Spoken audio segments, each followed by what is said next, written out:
कक्षा 10 के विज्ञान से संबंधित चैप्टर समतल पृष्ठों पर प्रकाश का प्रवर्तन हम अध्ययन करेंगे। इसमें पहले जानेंगे प्रकाश क्या है। तो प्रकाश से हम सभी लोग परिचित हैं। जैसे अपने आस पास जो भी चीजें देख रहे हैं ये अपनी आंख को खोलने पर हम देख रहे हैं। यदि अपनी आंख की पलक को हम बंद कर दें तो हमको यहाँ पर कोई भी चीज दिखाई नहीं देगी। यदि यही चीज अपनी आंख को पलक को खोलने पर यदि हमको अंधेरे में देखा जाए तो अंधेरे में हमको कुछ दिखाई नहीं देगा। कहने का अर्थ ये है कि यदि पूरा अंधेरा करके अपनी आंख को खुली रखें तो भी हमको वस्तु दिखाई नहीं देती है। इससे स्पष्ट है कि किसी वस्तु को देखने के लिए हमें किसी और चीज की जरूरत पड़ती है और वह चीज क्या है? प्रकाश। तो प्रकाश अदृश्य है, मैंने प्रकाश को हम लोग देख नहीं सकते, परंतु प्रकाश की सहायता से यानी प्रकाश की उपस्थिति में हम किसी वस्तु को देख सकते हैं। तो यहाँ कह सकते हैं कि प्रकाश वह भौतिक साधन है या प्रकाश वह माध्यम है जिसकी सहायता से हम किसी वस्तु को देख सकते हैं। प्रकाश एक प्रकार की ऊर्जा है जो हमारे दृष्टि ज्ञान को जागृत करती है। दृष्टि ज्ञान को जागृत करने का अर्थ ये है कि अपनी आंख को यदि हम बंद किए हुए हैं, अंधेरा है, अचानक यदि बिजली बल्ब जलने लगा या हमारी आंखों पर टॉर्च यदि जला दिया जाए तो हमको थोड़ा आभास जरूर होता है कि कुछ न कुछ जलने लगा है।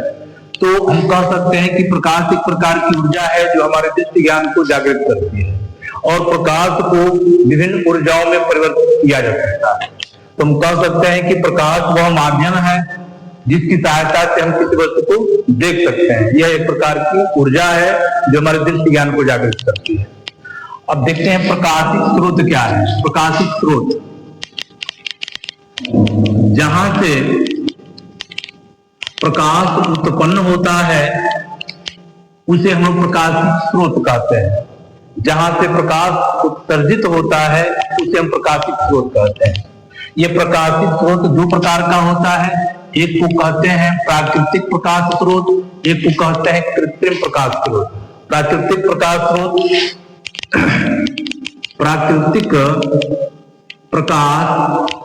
स्रोत प्राकृतिक प्रकाश स्रोत में जैसे सबसे बड़ा प्राकृतिक स्रोत है सूर्य। सूर्य सबसे बड़ा प्राकृतिक स्रोत है। अब दूसरा होता है कृत्रिम प्रकाशिक स्रोत। कृत्रिम प्रकाशिक स्रोत, कृत्रिम प्रकाशिक स्रोत में आएगा जैसे मोमबत्ती, लालटेन, बिजली बल्ब, टॉर्च इत्यादि। जैसे यहाँ पर कहते हैं बिजली बल्ब, टॉर्च, मोमबत्ती, ये कहलाएंगे कृत्रिम प्रकाश स्रोत और सूर्य कहलाएगा प्राकृतिक प्रकाश स्रोत। ये प्रकाशिक स्रोत के आधार पर वस्तुओं को दो वर्गों में वर्गीकृत किया गया है।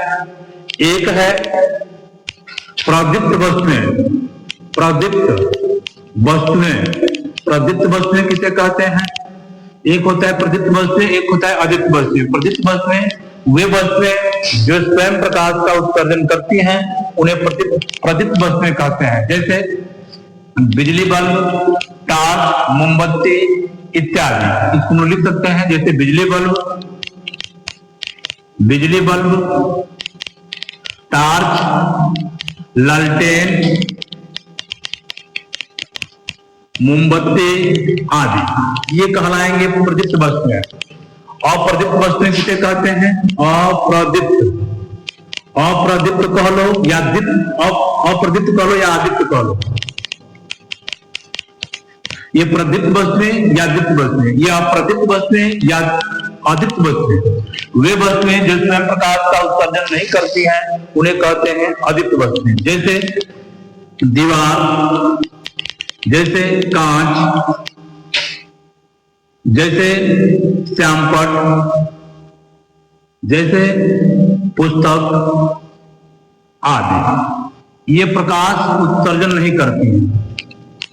यहाँ पर एक जोर देख लेंगे जैसे चंद्रमा प्रकाश देता है लेकिन चंद्रमा का स्वयं का प्रकाश नहीं होता, यह सूर्य के प्रकाश से केवल चमकता है। जैसे उदाहरण पर कह सकते हैं कि यदि धूप में हम किसी कांच को रख करके अगर हम चमकाएं तो ये चमक से यहाँ पर प्रकाश उत्पन्न हो जाता है, लेकिन हम ये नहीं कहेंगे कि कांच जो है प्रकाश उत्पन्न करता है, वह सूर्य के प्रकाश से केवल चमकता है। ठीक इसी प्रकार से यदि हम स्वच्छ जल को या जल को हम धूप में रख करके हम देखें तो वहां पर भी ये पानी चमकता है, तो हम ये नहीं कहेंगे कि पानी प्रकाश उत्पन्न करता है। तो हम कह सकते हैं कि वे वस्तुएं जो स्वयं प्रकाश का उत्सर्जन नहीं करती हैं उन्हें अदीप्त वस्तुएं, और वे वस्तुएं जो स्वयं प्रकाश का उत्सर्जन करती हैं उन्हें प्रदीप्त वस्तुएं कहते हैं। इसके आते हैं, इसके आगे देखेंगे हम लोग प्रकाशिक माध्यम। प्रकाशिक माध्यम, प्रकाशिक माध्यम क्या है? तो प्रकाश जिन पदार्थों से होकर गमन करता है उन्हें प्रकाशिक माध्यम कहते हैं। प्रकाश जिन पदार्थों से होकर गमन करेगा उसे हम लोग प्रकाशिक माध्यम कहते हैं। तो यहाँ पर एक चीज और जान लेते हैं यहाँ पर कि प्रकाश सीधी रेखा में चलता है। प्रकाश को चलने के लिए हमको एक सरल पथ की जरूरत पड़ती है। जैसे यहाँ पर हम लोग इसको समझते हैं एक प्रयोग के द्वारा। यहाँ पर एक कार्डबोर्ड ले लें, इसी तरह की हम 3 कार्डबोर्ड ले लें। 3 कार्डबोर्ड लेकर के यानी कागज के टुकड़े कह लो या दफ्ती कह लो, एक समान रूप से काट करके हम कहीं खड़ा कर दें और यहाँ से समान दूरी पर इसमें छिद्र कर दें। जब इसमें छिद्र कर देंगे और यहाँ से कोई प्रकाश स्रोत यहाँ पर उजाला करेंगे, यानी मोमबत्ती लगा दो या टार्च जला दो। टार्च जब इसमें हम जलाएंगे तो टार्च जलाने पर यहाँ से प्रकाश देखो यहाँ पर उत्सर्जित होगा, यहाँ से प्रकाश उत्सर्जित होगा तो यहाँ से प्रकाश निकल करके इसमें बाहर दिखाई देगा। लेकिन यदि इसमें एक भी कार्डबोर्ड को इधर उधर कर दिया जाए, जैसे कार्डबोर्ड को हम इसमें एक कार्डबोर्ड को हम नीचे बढ़ा दे रहे हैं, जब नीचे बढ़ा देंगे जैसे यहाँ पर कार्डबोर्ड को हम नीचे कर देंगे तो इसका छिद्र नीचे आ जाएगा, तो ये प्रकाश यहाँ से पार नहीं दिखेगा। ऐसा नहीं कि प्रकाश यहाँ से आकर के इसे मुड़ करके इसे जाकर के इसे निकलेगा, ऐसा कभी संभव नहीं है। इससे स्पष्ट होता है कि प्रकाश सीधी रेखा में चलता है। या देखेंगे एक उदाहरण ऐसे भी, जैसे गर्मी के मौसम में या ज्यादा धूप पड़ने पर कोई व्यक्ति मान लो छाता लगाया हुआ है, छाता लगाने पर यहाँ पर एक छाता है, इस छाते पर ये सूर्य का प्रकाश आकर के टिक जाता है, यहाँ पर ये सूर्य का प्रकाश इस पर आकर पड़ रहा है। मान लेते हैं कि ये सूर्य का प्रकाश इस पर आकर के रुक जा रहा है, ऐसा नहीं कि ये सूर्य का प्रकाश ऐसे आकर के ऐसे इसको लगेगा, ऐसा नहीं है, ऐसा संभव नहीं है। तो हम इसके आधार पर कह सकते हैं कि प्रकाश सीधी रेखा में चलता है, प्रकाश सदैव सीधी रेखा में चलता है। तो यहाँ पर देखेंगे प्रकाशिक माध्यम का है, तो जिन पदार्थों से होकर प्रकाश गमन करता है उसे प्रकाशिक माध्यम कहते हैं। ये प्रकाशिक माध्यम प्रकाश की गमन क्षमता के आधार पर ये 3 प्रकार का होता है। प्रकाशिक माध्यम 3 तरह के होते हैं। एक होता है पारदर्शी, पारदर्शी माध्यम, एक होता है अपारदर्शी, अपारदर्शी माध्यम, एक होता है अल्प पारदर्शी। अल्प पारदर्शी, अल्प पारदर्शी और पारदर्शी अपारदर्शी। ये पारदर्शी माध्यम क्या है? तो पारदर्शी माध्यम समझते हैं, जैसे जिन पदार्थों से होकर, यहां पर एक बार लिख देते हैं पारदर्शी, पारदर्शी माध्यम, जिन पदार्थों से होकर प्रकाश गमन करता है, यानी जिन पदार्थों के आर पर प्रकाश चला जाता है उन्हें हम लोग पारदर्शी माध्यम कहते हैं। जैसे अगर बात करें सफेद प्लास्टिक की, तो सफेद प्लास्टिक के आर पर हम देख सकते हैं। देख इसलिए पा रहे हैं क्योंकि प्रकाश इसके आर पर चला जाता है। जब प्रकाश इसके आर पर नहीं जाएगा तो हम लोग इस वस्तु को देख नहीं सकते हैं। तो इसका उदाहरण होगा सफेद प्लास्टिक, सफेद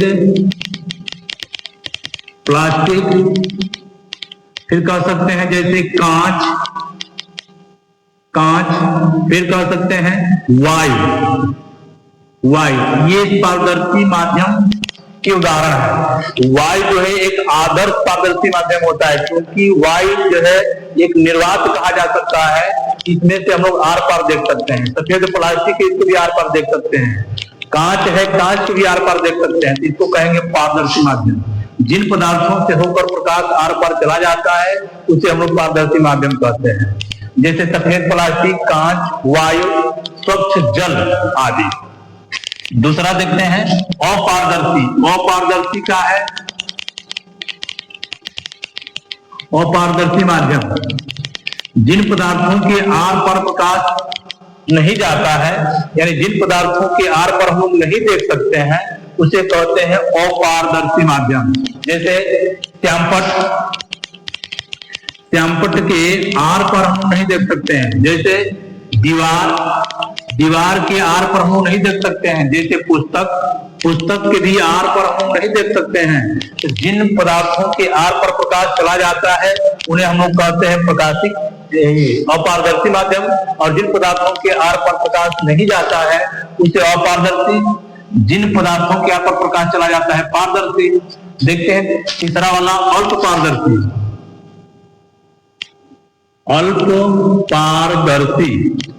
अल्प पारदर्शी या इसको प्रभाषक भी कहते हैं। प्रभाषक देखो, अल्प पारदर्शी किसे कहेंगे? जिन पदार्थों के आर पर प्रकाश थोड़ा थोड़ा जाता है, अल्प मात्रा में जाता है, यानी जिन पदार्थों के आर पर हम धुंधला देख सकते हैं, कम देख सकते हैं, उसे कहते हैं अल्प पारदर्शी। जैसे घिसा हुआ कांच, घिसा हुआ कांच, तेल लगा हुआ कागज, तेल लगा कागज, जैसे गंदा जल या मटमैला जल, इसको कहते हैं अल्प पारदर्शी।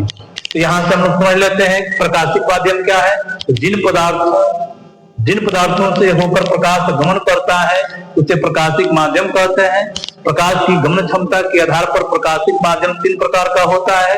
एक को पारदर्शी माध्यम, एक को अपारदर्शी माध्यम, एक को अल्प पारदर्शी या प्रभाषक। पारदर्शी माध्यम किसे कहते हैं? तो जिन पदार्थों के आर पर प्रकाश चला जाता है या जिन पदार्थों के आर पर हम लोग देख सकते हैं उन्हें हम पारदर्शी माध्यम कहते हैं। जैसे सफेद प्लास्टिक, कांच, वायु आदि। जिन पदार्थों के आर पर हम लोग नहीं देख सकते हैं उसे हम लोग कहते हैं अपारदर्शी माध्यम या अपारदर्शी वस्तु। जैसे श्यामपट्ट, दीवार, पुस्तक आदि, इनके आर पर हम लोग नहीं देख सकते हैं। अल्प पारदर्शी, जिन पदार्थों के आर पर हमको थोड़ा थोड़ा दिखाई देता है उसे कहते हैं अल्प पारदर्शी या प्रभाषक। अब देखते हैं इसके आगे प्रकाशिक किरण। प्रकाशिक किरण क्या है? प्रकाशिक किरण क्या है? प्रकाशिक किरण को समझते हैं। प्रकाशिक किरण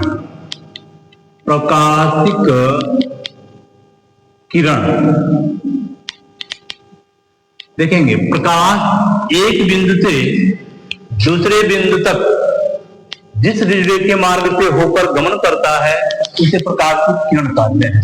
अभी इसके पहले पढ़े हैं कि प्रकाश सदैव एक सीधी रेखा में चलता है, तो यही बोल रहे हैं ऋजुरेखीय माने सीधी मार्ग।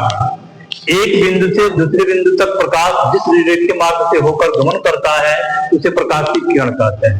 प्रकाशिक किरणों के समूह को प्रकाश पुंज कहते हैं। प्रकाश पुंज किसे कहेंगे? तो प्रकाशिक किरणों के समूह को प्रकाश पुंज कहते हैं। प्रकाश पुंज 3 प्रकार का होता है। एक को कहते हैं समांतर प्रकाश पुंज। समांतर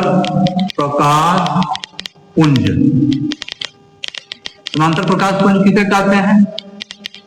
यदि प्रकाश की किरणें जब एक दूसरे के समांतर होती हैं तो उसे समांतर प्रकाश पुंज कहते हैं। ये समांतर प्रकाश पुंज कहला है।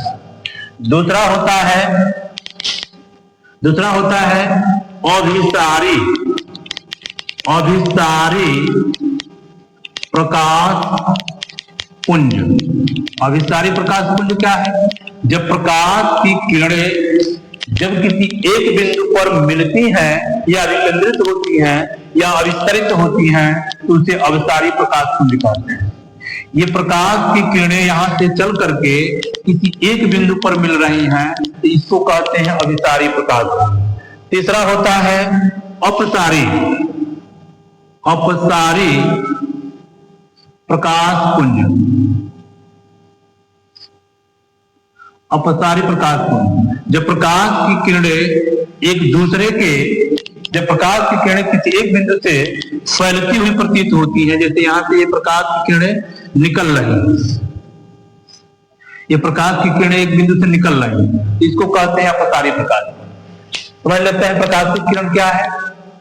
प्रकाश एक बिंदु से दूसरे बिंदु तक जिस रेखीय मार्ग से होकर गमन करता है उसे प्रकाश की किरण कहते हैं। प्रकाशित किरणों के समूह को प्रकाश पुंज कहते हैं। प्रकाश पुंज 3 प्रकार का होता है, एक को समांतर प्रकाश पुंज, एक को अभिसारी प्रकाश पुंज, एक को अपसारी प्रकाश पुंज। समांतर प्रकाश पुंज, जब प्रकाश की किरणें जब एक दूसरे के समांतर होती हैं तो उसे समांतर प्रकाश पुंज कहते हैं। प्रकाश की किरणें जब किसी एक बिंदु पर आकर के विकेंद्रित होती हैं तो उसे विसारी प्रकाश पुंज कहते हैं। प्रकाश की किरणें जब किसी एक बिंदु से फैलती हुई प्रतीत होती हैं तो उसे अपसारी प्रकाश पुंज कहते हैं। अब देखते हैं इसमें प्रकाश के गुण, प्रकाश की क्या क्या गुण। प्रकाश की गुण,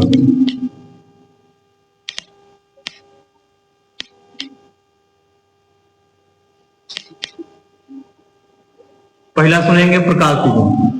अभी शुरू में पढ़े थे कि प्रकाश क्या है, तो प्रकाश अदृश्य होता है, मतलब प्रकाश को हम लोग देख नहीं सकते परंतु इसकी उपस्थिति में बहुत से दिखाई पड़ती है। तो हम लोग पहला गुण में लिख सकते हैं कि प्रकाश अदृश्य है, प्रकाश को हम देख नहीं सकते परंतु प्रकाश का अनुभव हम कर सकते हैं। दूसरा देखो क्या लिखेंगे, प्रकाश सीधी रेखा में गमन करता है। तीसरा लिखेंगे प्रकाश, देखो प्रकाश भिन्न भिन्न माध्यमों में प्रकाश की चाल भिन्न भिन्न होती है। फिर चौथा, प्रकाश को चलने के लिए किसी माध्यम की आवश्यकता नहीं पड़ती है, प्रकाश निर्वात में भी चल सकता है और निर्वात में प्रकाश की चाल 3 × 10⁸ मीटर प्रति सेकंड होता है।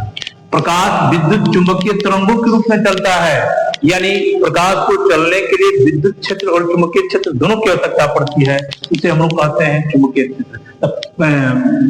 प्रकाश विद्युत चुंबकीय तरंगों के रूप में चल सकता है। फिर अगला देखेंगे, प्रकाश किसी चमकदार पृष्ठ से प्रकाश का परावर्तन होता है। जब प्रकाश किसी एक माध्यम से दूसरे माध्यम में प्रवेश करता है तो अपने मार्ग से विचलित हो जाता है।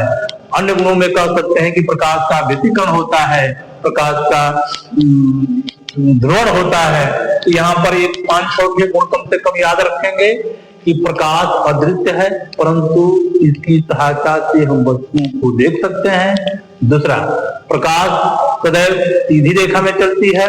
तीसरा, प्रकाश भिन्न भिन्न माध्यमों में प्रकाश की चाल भिन्न भिन्न होता है। अगला, प्रकाश को चलने के लिए किसी माध्यम की आवश्यकता नहीं पड़ती है, प्रकाश निर्वात में भी चल सकता है। निर्वात में प्रकाश की चाल 3 × 10⁸ मीटर प्रति सेकंड होता है। प्रकाश विद्युत चुंबकीय तरंगों के रूप में चलता है।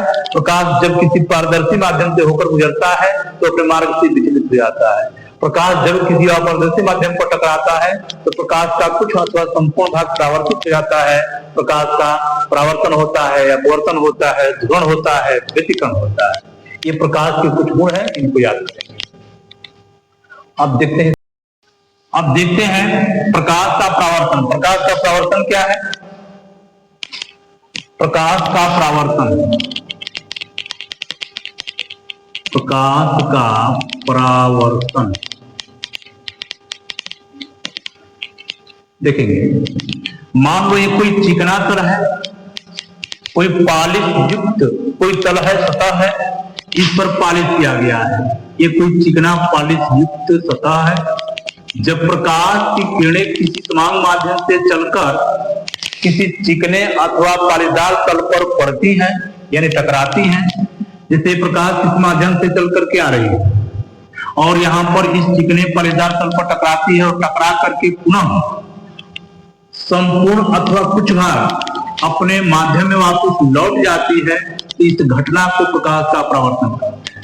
फिर से सुन लेंगे, जब प्रकाश किसी समान माध्यम से चलकर दूसरे किसी चमकदार या पॉलिशदार तल पर टकराती है और टकरा करके कुछ अथवा संपूर्ण भाग जब अपने माध्यम में वापस लौट जाती है, तो इस घटना को प्रकाश का परावर्तन कहते हैं। मान लेते हैं कि ये जो पॉलिशदार युक्त जो तल है, जो सतह है, इसका नाम दे दे रहा है M1, ये M2, यहाँ पर नाम दे दे रहे हैं A, ये B और ये C। तो ये जो वाला जो तल देख रहा है M1 M2, जिस तल पर ये प्रकाश की किरणें आकर के गिरती हैं उस तल को कहते हैं परावर्तक तल। तो यहाँ पर कह सकते हैं कि M1 M2 जो है ये परावर्तक तल है।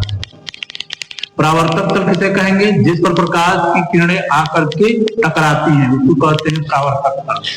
ये जो प्रकाश की किरण आ रही है इसको कहते हैं आपतित किरण, इसको कहेंगे आपतित किरण। जिस बिंदु पर आकर के गिरती है, जैसे बिंदु बी को कहेंगे आपतन बिंदु, ये आपतन बिंदु कहलाएगा।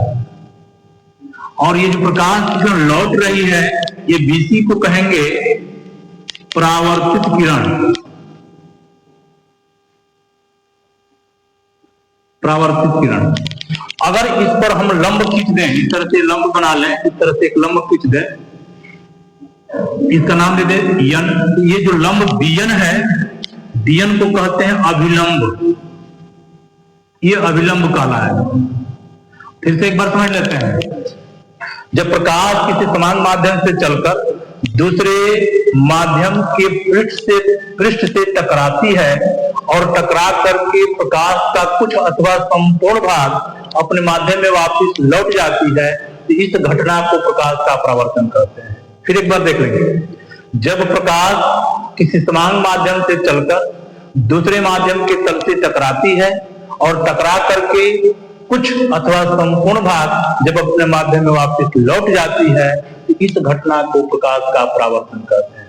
जो प्रकाश की किरणें आती हैं उसको आपतित किरण, जिस तल पर टकराती है उसे परावर्तक तल, टकरा करके जो लौटती है उसको परावर्तित किरण, और जिस बिंदु पर गिरती है उसे आपतन बिंदु, आपतन बिंदु पर खींचा गया लंब अभिलंब कहलाता है।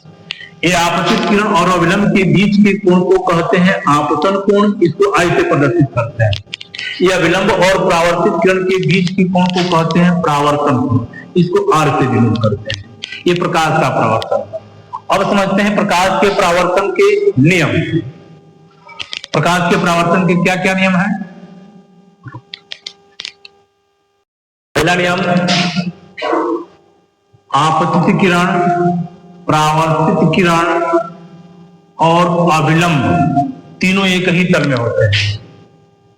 प्रकाश के परावर्तन का पहला नियम है कि आपतित किरण, परावर्तित किरण और आपतन बिंदु पर खींचा गया अभिलंब तीनों एक ही तल में होते हैं।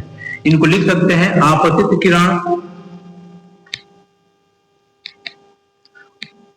परावर्तित किरण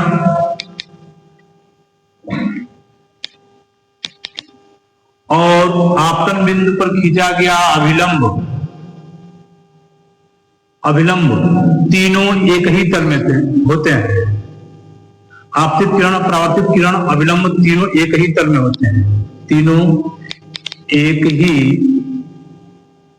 तल में होते हैं। ये पहला नियम है। दूसरा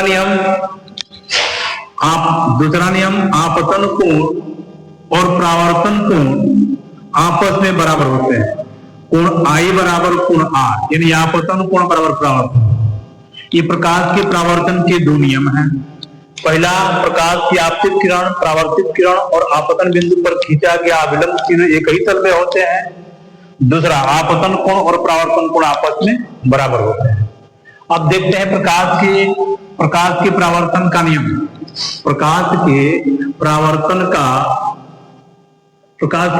का प्रकार। तो प्रकाश के परावर्तन के दो प्रकार हैं। पहला नियमित परावर्तन, दूसरा होता है अनियमित परावर्तन। तो प्रकाश के परावर्तन के दो नियम पर हम चर्चा करेंगे। पहला होता है नियमित परावर्तन। प्रकाश के परावर्तन के दो नियम में पहला परावर्तन नियमित परावर्तन। नियमित परावर्तन, इनको सुनते हैं। प्रकाश के परावर्तन में यदि आपतित किरण परावर्तन के पश्चात एक दूसरे के समांतर हो जाती हैं तो उसे हम नियमित परावर्तन कहते हैं। जैसे देखो, ये कोई चिकना तर है, कोई पालीदार तर है। यदि इस पर प्रकाश की किरणें इस तरह से आती हैं, अनंत से चलने वाली प्रकाश की किरणें सदैव समांतर मानी जाती है, ये समांतर होती है।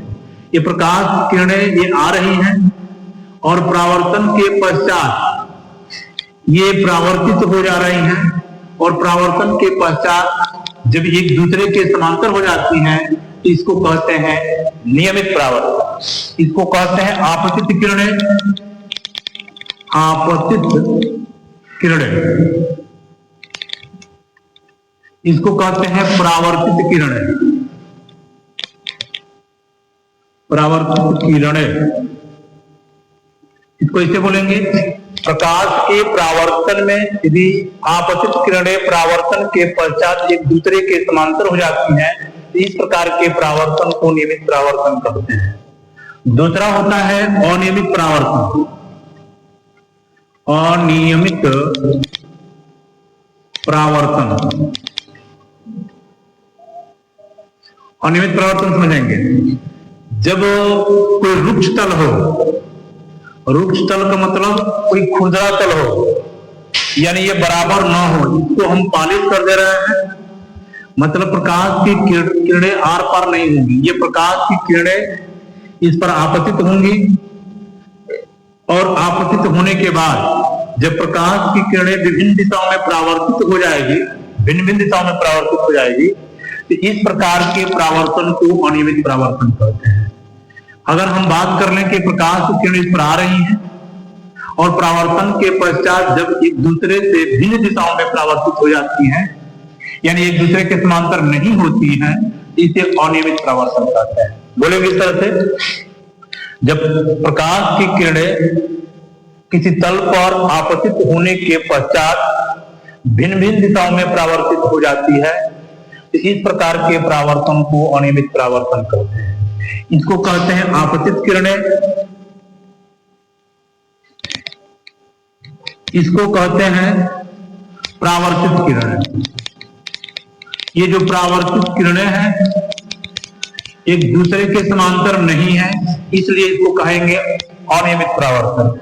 जैसे अगर हम इसका उदाहरण की बात करेंगे तो जो अखबार होता है, अखबार में जब छपता है, जब अक्षरें छपती हैं तो वो हमको स्पष्ट दिखाई देती है। इसका कारण ये है कि जो अखबार रद्दी कागज होता है उसका तल कुछ खुरदरा होता है, इसलिए उस पर छपा हुआ अंक अक्षर हमको स्पष्ट दिखाई देता है। यदि उसको बिल्कुल चिकना कर देंगे तो वह वस्तु हमको उतना स्पष्ट नहीं दिखेगी। अब ये नियमित परावर्तन में ये प्रकाश की किरणें जो समांतर आती हैं ये लौट जाती हैं, तो बिल्कुल चिकना होने के कारण जैसे मान लेते हैं कि खिड़कियां हैं, खिड़कियों के जो पृष्ठ हैं, जो तल है, तो एक को खुरदरा बनाया जाता है, यानी डिजाइनदार बना दिया जाता है, नहीं तो वो चकाचौंध करेंगी, यानी उस पर हम लोग देख करके आंखें नहीं ठहरेंगे। तो इस तरह के परावर्तन को नियमित परावर्तन और इस तरह के परावर्तन को कहते हैं नियमित परावर्तन और अनियमित परावर्तन। अब आगे देखते हैं, अब देखते हैं प्रकाश की उत्क्रमणीयता। प्रकाश का उत्क्रमणीयता क्या है? प्रकाश की उत्क्रमणीयता इसको समझते हैं। प्रकाश की उत्क्रमणीयता ये क्या है? जैसे प्रकाश के परावर्तन में जानते हैं ये कोई चिकना तल है, इस चिकने तल पर यदि कोई प्रकाश की किरणें आपतित होती हैं तो ये टकरा करके पुनः अपने माध्यम में वापस लौट जाती है। इसको कहते हैं आपतित किरण, इसको कहते हैं परावर्तित किरण। तो बोलेंगे कि प्रकाश के परावर्तन में यदि परावर्तित किरणों को आपतित किरण मान लिया जाए तो आपतित किरण परावर्तित किरण की भांति व्यवहार करने लगती है, तो हम कह सकते हैं कि प्रकाश का जो पथ है उत्क्रमणीय होता है और प्रकाश की इस गुण को प्रकाश की उत्क्रमणीयता कहते हैं। अगर इसी चीज को अगर ऐसे कर दिया जाए, ये प्रकाश की किरणें आपतित है परावर्तित है, अगर इसको आपतित किरण मान लिया जाए, इसको कहते हैं आपतित किरण। आपतित किरण, इसको कहते हैं परावर्तित किरण। परावर्तित किरण इसको कहते हैं, यदि परावर्तित किरण को आपतित किरण मान लिया जाए, आपतित किरण मान लिया जाए, तो ये जो आपतित किरण है ये परावर्तित किरण की भांति व्यवहार करने लगती है और प्रकाश के इस गुण को हम कहते हैं प्रकाश का उत्क्रम, यानी इसी गुण को प्रकाश की उत्कर्मणीयता कहते हैं। कैसे बोलेंगे? प्रकाश के परावर्तन में परावर्तित किरण को आपतित किरण मान लेने पर आपतित किरण परावर्तित किरण की भांति व्यवहार करने लगती है, तो हम कह सकते हैं कि प्रकाश अपने पथ को उत्कर्म करती है और प्रकाश की इस गुण को उत्कर्मणीयता कहते हैं। अब आगे हम लोग देखेंगे, आगे इसके है प्रतिबिंब। प्रतिबिंब क्या है? प्रतिबिंब सुनते हैं। किसी बिंदु स्रोत से चलने वाली प्रकाश की किरणें परावर्तन के पश्चात जिस बिंदु पर मिलती है उसे प्रतिबिंब कहते हैं। मान लेते हैं कि कोई तल है, ये प्रकाश की किरणें यहां से चल रही है, ये वस्तु स्रोत है, यहां से इस तल पर टकरा करके और ये परावर्तित हो रही है, और परावर्तित होने के बाद ये आपतित किरण, ये आपतित किरण, ये परावर्तित किरण, ये परावर्तित किरण जिस बिंदु पर मिलती है इसे हम लोग प्रतिबिंब कहते हैं। इनको आई से प्रदर्शित करते हैं। इसको कहते हैं वस्तु, ऑब्जेक्ट। किसी बिंदु स्रोत से चलने वाली प्रकाश की किरणें परावर्तन के पश्चात जिस बिंदु पर मिलती है उसे प्रतिबिंब कहते हैं। प्रतिबिंब दो प्रकार का होता है, एक को कहते हैं वास्तविक प्रतिबिंब, एक को कहते हैं आभासी प्रतिबिंब। वास्तविक प्रतिबिंब, वास्तविक प्रतिबिंब, वास्तविक प्रतिबिंब, और एक होता है आभासी प्रतिबिंब। आभासी प्रतिबिंब, वास्तविक प्रतिबिंब किसे कहते हैं? यदि बिंदु स्रोत से चलने वाली प्रकाश की किरणें परावर्तन के पश्चात वास्तव में किस बिंदु पर मिलती हैं तो इसको कहते हैं वास्तविक प्रतिबिंब। और वास्तविक प्रतिबिंब को पर्दे पर लिया जा सकता है। आभासी प्रतिबिंब, यदि प्रकाश की किरणें परावर्तन के पश्चात किस बिंदु पर मिलती हुई प्रतीत होती हैं, मिलती नहीं है, केवल आभास होती है, इस प्रकार के परावर्तन को हम लोग आभासी प्रतिबिंब कहते हैं। यह है प्रतिबिंब। इस बिंदु स्रोत से चलने वाली प्रकाश की किरणें परावर्तन के पश्चात जिस बिंदु पर मिलती हैं उसे कहते हैं प्रतिबिंब। और ये दो प्रकार का होता है, एक को कहते हैं वास्तविक प्रतिबिंब, एक को कहते हैं आभासी प्रतिबिंब। वास्तविक प्रतिबिंब वास्तव में यदि किसी बिंदु पर ही मिलती है परावर्तन के पश्चात तो वास्तविक कहेंगे, अगर मिलती हुई प्रतीत होती है तो आभासी कहेंगे। ये हो गया प्रतिबिंब। अब इसके आगे हम लोग देखते हैं दर्पण। दर्पण क्या है? अब देखते हैं दर्पण। दर्पण क्या है? तो किसी चिकने पारदर्शी माध्यम के एक पृष्ठ को कलई कर दिया जाए तो इस प्रकार से प्राप्त निकाय को दर्पण कहते हैं। दर्पण क्या है? दर्पण, दर्पण किसे कहते हैं ये जानते हैं। यदि किसी चिकने पारदर्शी माध्यम के एक पृष्ठ को कलई कर दिया जाए तो इस प्रकार से प्राप्त निकाय को दर्पण कहते हैं। जैसे घर पे जो हम लोग कांच देखते हैं, शीशा, दर्पण, मिरर जो देखते हैं, उसमें उस कांच के पीछे एक कलई किया गया रहता है, एक लेड ऑक्साइड लगाया गया रहता है। यदि उस लेड ऑक्साइड को हम लोग हटा दें, मिटा दें, छुड़ा दें ऊपर से, तो उसमें हम लोग का प्रतिबिंब नहीं दिखेगा। तो जब किसी चिकने पारदर्शी माध्यम के एक पृष्ठ को कलई कर दिया जाए तो इस प्रकार से प्राप्त निकाय को दर्पण कहते हैं। यदि ये जो कांच जिसमें अपना चेहरा देखते हैं उसमें उस पृष्ठ को जिसके पीछे वाला कलई किया गया है उस कलई को हटा देंगे तो उसमें फिगर हम लोग का नहीं दिखेगा। तो यहाँ पर देखेंगे कि ये दर्पण दो प्रकार का होता है। एक को कहते हैं समतल दर्पण, समतल दर्पण, एक को कहते हैं गोलीय दर्पण।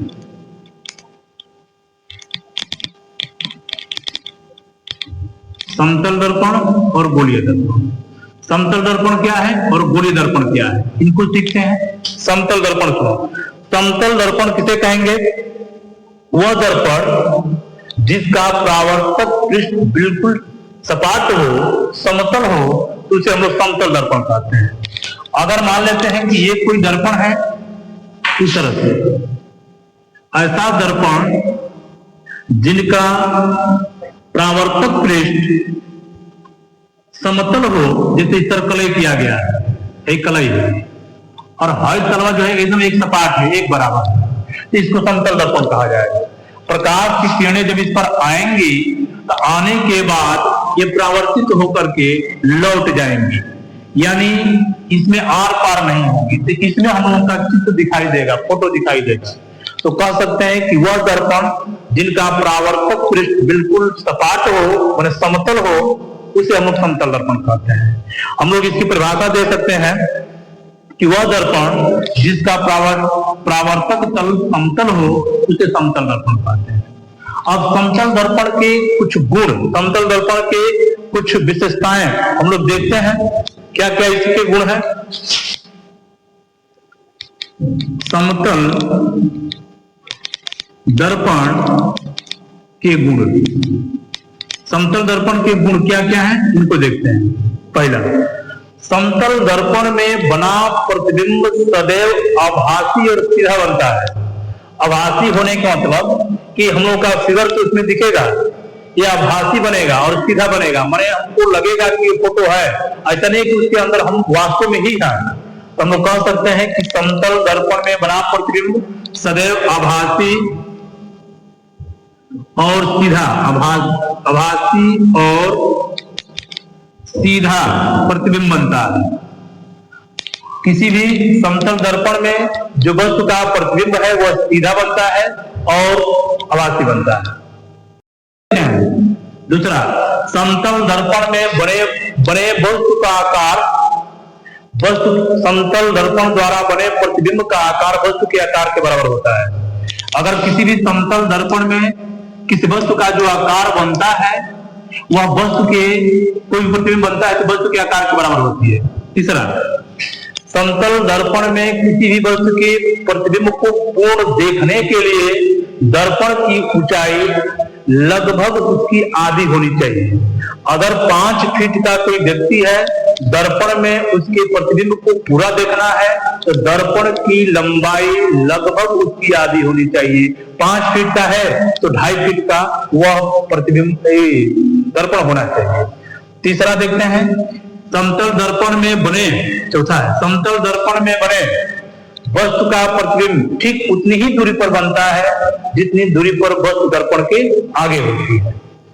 अगला, यहां पर चौथा सुन लेंगे, किसी भी समतल दर्पण में वस्तु का बना प्रतिबिंब ठीक उतने ही पीछे बनता है जितने की वह वस्तु उसके आगे होती है। अब यहाँ पर समतल दर्पण में प्रतिबिंब और वस्तु को मिलाने वाली रेखा सदैव उस पर लंब होती है, यानी ये जो प्रकाश किरण आ रही है, ये जो लौट रही है, ये इस पर लंब होती है, यानी 90 अंश का कोण होता है। ये हो गया समतल दर्पण के गुण। देखते हैं गोलीय दर्पण क्या है। तो गोलीय दर्पण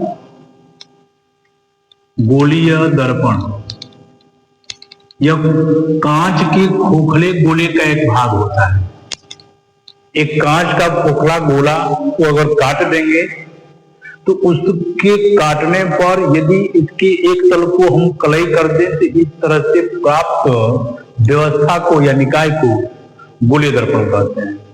तो गोलीय दर्पण की परिभाषा बोलेंगे, कांच के खोखले गोले का भाग जिसके दोनों पृष्ठ गोली होते हैं, एक दबा हुआ और एक उभरा हुआ, उसे गोलीय दर्पण कहते हैं।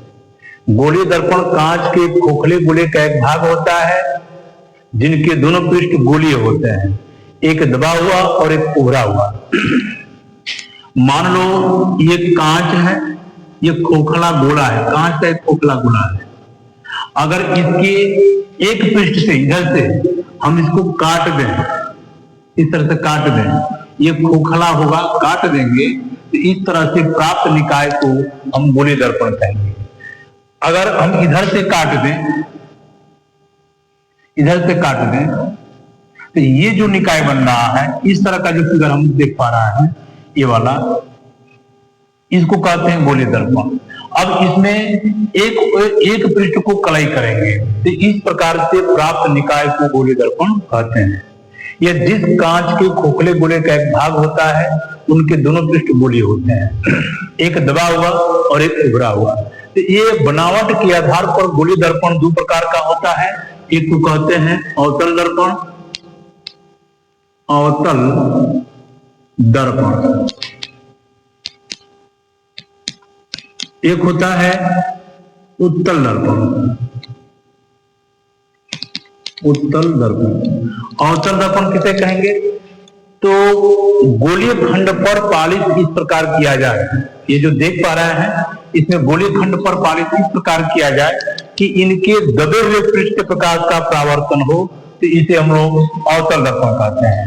मान लेते हैं कि ये खोखला गोला था, इस खोखले गोले से हम काट करके एक हिस्सा अलग कर दिए हैं, तो जब अलग कर देंगे इस तरह से हमको इस तरह से प्राप्त निकाय मिलेगा। हम इसमें इस पृष्ठ को कलई कर दें, माने पालिश कर दें। पालिश कर देंगे तो जब प्रकाश की किरणें इधर से आएंगी, इस पर टकराएंगी, तो टकरा करके बाहर नहीं निकलेंगी क्योंकि इधर कलई कर दिया गया है। यहां से प्रकाश का परावर्तन होगा, तो ये कहलाएगा अवतल दर्पण। गोलीय खंड पर पालिश इस प्रकार किया जाए कि इनके दबे हुए पृष्ठ से प्रकाश का परावर्तन हो, तो इसे अवतल दर्पण कहते हैं। इनको हम किरण आरेख से भी प्रदर्शित कर सकते हैं, जैसे इस तरह का एक चित्र हम बना लें और इस पर पालिश हम इधर कर दें। जब पालिश इधर कर देंगे तो प्रकाश की किरणें बाहर नहीं जाएंगी, यानी जब प्रकाश की किरण इस पर आपतित होगी तो ये प्रकाश का परावर्तन यहां से हो जाएगा, तो इसको कहते हैं अवतल दर्पण। ये अवतल दर्पण है, इसको कहा जाएगा अवतल दर्पण। अब देखते हैं उत्तल दर्पण। यह जिस कांच के खोखले गोले का एक भाग होता है, उनके दोनों पृष्ठ गोले होते हैं, एक दबा हुआ और एक उभरा हुआ। तो इसमें उभरे हुए पृष्ठ पर हम लोग कलई किए थे, अब यदि दबे हुए पृष्ठ पर कलई कर देंगे तो उत्तल दर्पण बन जाएगा। तो इनका फिगर ऐसे बनेगा, ये उत्तल दर्पण है, इसमें कलई इधर किया जा रहा है भीतर। जब कलई इधर कर देंगे, पालिश इधर कर देंगे, तो प्रकाश की किरण इधर से बाहर नहीं जाएगी, यहाँ पे आप टकरा करके लौट जाएगी, तो इसको कहते हैं उत्तल दर्पण। गोलीय, देखो गोलीय खंड पर पालिश इस प्रकार किया जाए कि इनके उभरे हुए पृष्ठ से प्रकाश का परावर्तन हो, तो इसे हम लोग उत्तल दर्पण कहते हैं। इनको किरण आरेख से ऐसे दिखाएंगे। ये हम लोगों का एक गोलीय दर्पण हो गया, पालिश इधर कर दे रहा है, ये दिखाया जा रहा है पालिश है। पालिश इसको इस तरह से कर देंगे, और प्रकाश की किरण जब इस पर आपतित होगी तो यहां से टकरा करके इधर परावर्तित हो जाएगी। तो इस प्रकार के निकाय को उत्तल दर्पण कहते हैं। अब देखते हैं कि इस दर्पण से संबंधित कुछ परिभाषाएं। अब देखते हैं दर्पण से संबंधित कुछ परिभाषाएं। इस तरह से दर्पण से संबंधित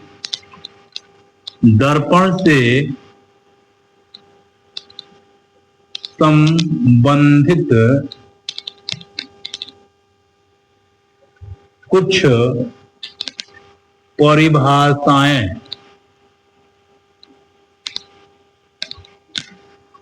पहला देखेंगे दर्पण से संबंधित कुछ परिभाषाएं में पहला ध्रुव। ध्रुव किसे कहते हैं, इनको देखते हैं। ध्रुव क्या है, इनको इंग्लिश में पोल बोलते हैं। इसको क्या कहते हैं, ध्यान से सुनना। प्रावर्तक तल के मध्य बिंदु को ध्रुव कहते हैं। दर्पण के प्रावर्तक तल के मध्य बिंदु को ध्रुव कहते हैं। इसे P से प्रदर्शित करते हैं। यदि ये कोई अवतल दर्पण है तो प्रकाश की किरणें जिस पर आकर के गिरती हैं उसे प्रावर्तक तल कहते हैं, और प्रावर्तक तल के मध्य बिंदु को, इसको ध्रुव बोला जाएगा। यह जिस कांच के खोखले गोले का एक भाग होता है उसको प्रावर्तक तल बोलेंगे, और जहां इसके मध्य बिंदु को ध्रुव बोलेंगे। दूसरा होता है वक्रता त्रिज्या। पहले देखते हैं वक्रता त्रिज्या। वक्रता केंद्र पहले देख लेते हैं। वक्रता केंद्र, वक्रता केंद्र क्या है, यह जिस कांच के खोखले गोले का एक भाग होता है। पहले कांच का खोखला गोला रहा होगा इस तरह से, इसको काट करके हम लोग दर्पण बनाए हुए हैं। तो जिस कांच के खोखले गोले का एक भाग होता है, यानी काट करके इसको अलग किया गया होगा, ये वाला, तो इसको कहेंगे वक्रता केंद्र। इनको C से प्रदर्शित करते हैं। यहां पर बात करेंगे गोलीय दर्पण की, तो जिस कांच के खोखले गोले का एक भाग होता है उसके केंद्र को वक्रता केंद्र कहते हैं। यहां पर ध्रुव किसे कहेंगे, तो प्रावर्तक तल के मध्य बिंदु को ध्रुव कहेंगे। इस तरह से एक चित्र हम बना लें, जैसे ये वाला परावर्तक तल है तो इसको ध्रुव बोला जाएगा। ये जिस कांच के खोखले गोले का एक भाग होता है उसके केंद्र को वक्रता केंद्र कहेंगे। अब देखते हैं वक्रता त्रिज्या। वक्रता त्रिज्या क्या है? वक्रता त्रिज्या यह जिस कांच के खोखले गोले का एक भाग होता है उसकी त्रिज्या वक्रता त्रिज्या कहलाती है। अगर यहां से इसको मिला दें, यहां मिला दें, यहां मिला दें, यहां मिला दें, यहां मिला दें, ये वक्रता त्रिज्या कहलाएगी। इस वक्रता त्रिज्या को हम आर से डिनोट करते हैं। इस वक्रता त्रिज्या को हम आर से डिनोट करते हैं, रेडियस बोलते हैं। आगे देखते हैं चौथा, मुख्य अक्ष। मुख्य अक्ष, देखो मुख्य अक्ष की बात करेंगे तो परावर्तक तल के मध्य बिंदु और वक्रता केंद्र से होकर गुजरने वाली रेखा मुख्य अक्ष कहलाती है। यहां पर ये परावर्तक तल के मध्य बिंदु और वक्रता केंद्र से होकर जाने वाली रेखा मुख्य अक्ष कहलाती है। फिर से देख लेंगे, इसके अक्ष की अगर बात करेंगे, अक्ष किसे कहेंगे तो परावर्तक तल के किसी भी बिंदु को वक्रता केंद्र से जब मिलाते हैं तो दर्पण का अक्ष कहलाता है। मुख्य अक्ष किसे कहेंगे? यदि वक्रता केंद्र और ध्रुव से होकर जो रेखा गुजर रही है, जो जा रही है, इसको कहा जाता है मुख्य अक्ष। अब देखते हैं मुख्य फोकस। मुख्य फोकस, मुख्य फोकस कहो या केवल फोकस कहो, मुख्य फोकस सुनते हैं। ये अवतल दर्पण है, ये मुख्य अक्ष है, ये ध्रुव है, ये वक्रता केंद्र है। जब प्रकाश की किरणें मुख्य अक्ष के समांतर आपतित होती हैं तो परावर्तन के पश्चात मुख्य अक्ष को जिस बिंदु पर प्रतिच्छेद करती है, देखो अनंत से चलने वाली प्रकाश की किरणों को सदैव समांतर माना जाता है, और जब प्रकाश की किरणें जब ऐसे गुजर रही है तो मुख्य अक्ष को परावर्तन के पश्चात मुख्य अक्ष को जिस बिंदु पर प्रतिच्छेद कर रही है, जिस बिंदु पर काट रही है, उसी को हम लोग कहते हैं फोकस। ये फोकस, इसको एफ से डिनोट करते हैं। अब देखते हैं फोकस दूरी। फोकस दूरी क्या है? फोकस दूरी, फोकस दूरी किसे कहते हैं? तो मुख्य फोकस और ध्रुव के बीच की दूरी को फोकस दूरी कहते हैं। इनको स्मॉल एफ से डिनोट करते हैं। मुख्य फोकस और ध्रुव के बीच की दूरी को फोकस दूरी कहा जाता है। फोकस दूरी को देखते हैं फोकस तल। फोकस तल, फोकस तल क्या है? तो मुख्य फोकस से होकर गुजरने वाला अभिलंबवत तल, ये जो तल जा रहा है इस तरह से, इस तल को कहते हैं फोकस तल।